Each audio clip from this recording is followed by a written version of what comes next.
understanding the type of property that you're going to be investing in is really important, right?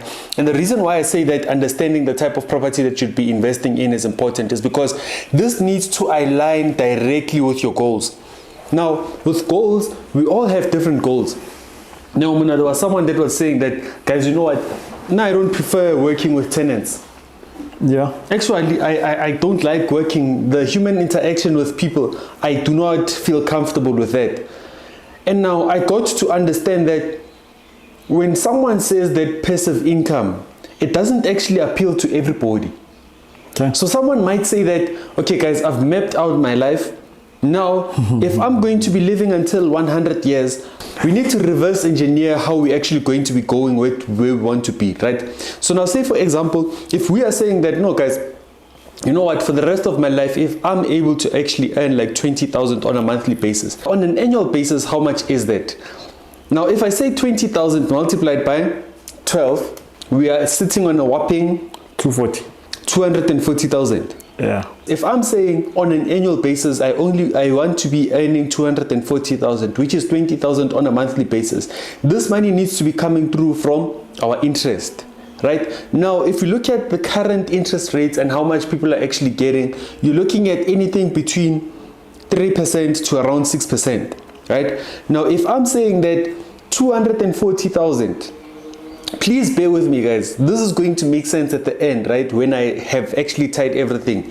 Now, if I'm saying 240,000 divided by the 6%, or let's say worst case scenario, right? Let's say we have a bank that's saying that, no, guys, now I'm willing to give you 4%. And I say 240,000 divided by 4%. Now I'm getting to 6 million, right? So what does this 6 million mean? This 6 million basically is telling me that I have to have cash reserves of 6 million, and then I need to invest this 6 million into an interest-bearing account, right? And this interest-bearing account needs to be earning 4% on an annual basis in order for me to get 20,000 on a monthly basis. Now, in this way, I will not be in a situation whereby I have to be running after tenants. So what does this mean for me? This means that if I'm flipping properties, right, and I'm saying that between right now, I'm 30 years, between 30 years and 60 years, I have 30 years difference, right? And now from these 30 years, I can then say that 6 million, right? This is goal setting, guys. Hey, I wasn't aware that it's gonna go like this. Well, it makes sense. If I'm saying, we start with goal setting beginning of the year. Yeah. So if I'm saying then the 6 million divided by the 30 years, so I need to be collecting 200,000 every year. Right now, if I'm saying then the 200,000 divided by if we're saying that we're going to be doing 2 deals a year, so if I'm saying 200,000 divided by 2, it means that every 6 months I need to then be collecting 100,000, and this is actually possible when you're looking at flipping properties. Now, in this way, what we've actually created is a blueprint between how much do I actually have to make now every 6 months in order for me to get to a point whereby when I'm retiring at 60 years, I'll be having 6 million, and then that 6 million, I'll be putting it in an interest-bearing account that will be earning 4%. Then from that 4%, that's when I'm actually going to be getting my monthly income. But Levo, you know, it's quite interesting what we're speaking about, because, man, you need to pay special attention in terms of, does this property qualify? We need to start qualifying properties, and we're not necessarily buying them because that's the first property that I saw on Property 24. Yeah. However, I actually made sure that it is going to lead me towards my desired goals, because now the situation that we are faced with, unfortunately, as with a lot of beginner property investors, is that we are buying for the sake of buying, of increasing that portfolio, of which I'm not necessarily looking at the quality of the investment. And now that catches up with us in a sense whereby you find it hard to grow. And why do we also find it hard to grow? We had a chat, guys, with one of our clients from outside South Africa, right? So we were talking about the interest rates, so the ladies from the UK, right? So we were just having a chat in terms of, okay, gents, let's have a chat in terms of the South African market. Where are you guys? And then with them, with her property, she was being charged an interest of about 3.6%. if you are to look at the interest rate, guys, key one of those things, key one of those things whereby, did you know 3 point? Let's use this one, right? The average 3.75%. 3.75%. Yeah, this is in the UK. Yeah. So when we were looking at, because I was looking at ours, right? So with South Africa, I know we're looking at around about, so 10.5. So when you're looking at 3.75 from the person in the UK, right? That's literally times, it's 2.8. Yeah. So basically what we then say is that it's 2.8 times more expensive to borrow money in South Africa than borrowing in the UK. Now, that's a really, really fun fact and very important fact that we need to take into consideration. This is where a lot of beginner property investors fall short. If you ignore this and think that it's just about me getting that property with the ribbon or the champagne, you're ultimately ignoring the business model behind you growing.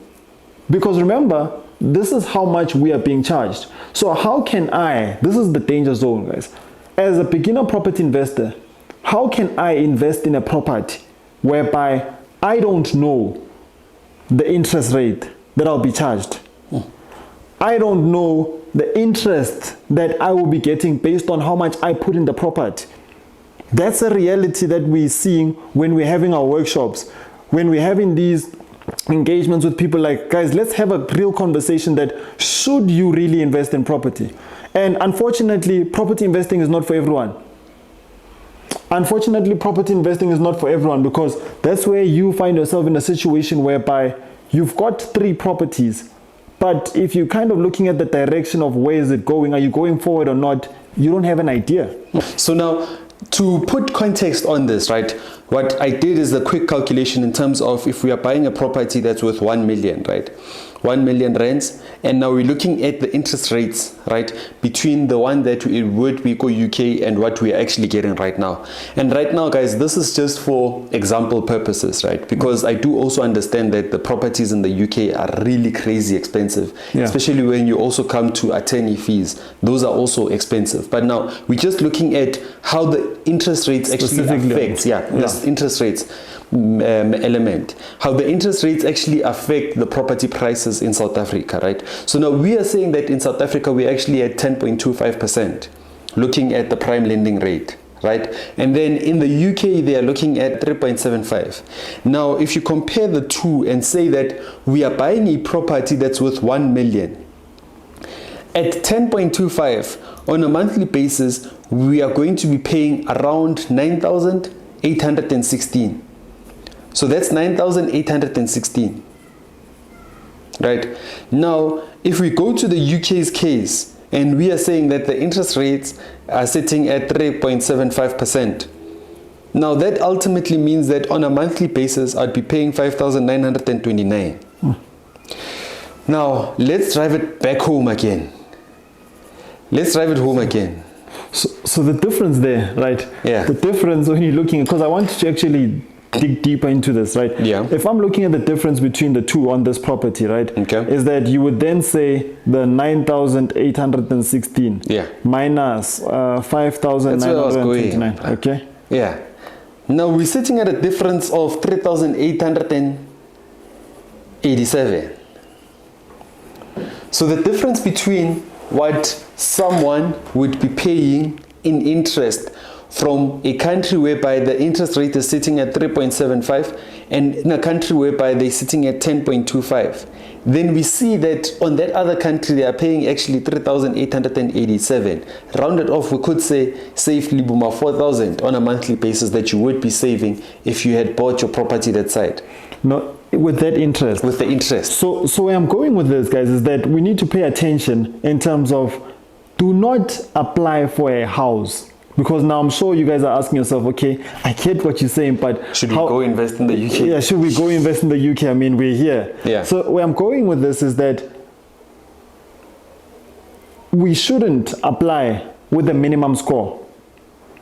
So if let's say you spoke to your bond originator and what do you mean when you're saying that you shouldn't? Okay.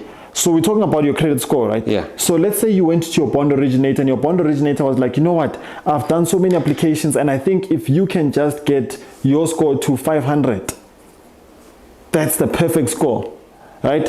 So now if you are 500 and then now you heard her say 500 or you heard him say 500, now you need to ask yourself one question, is that if I just got a job this year and I didn't have any credit before and I applied for that house, I couldn't show the bank, or my interest, my credit score might not be at its best. And ultimately, if I'm applying with entry level, ultimately what will happen is that yes, you might find that you might qualify.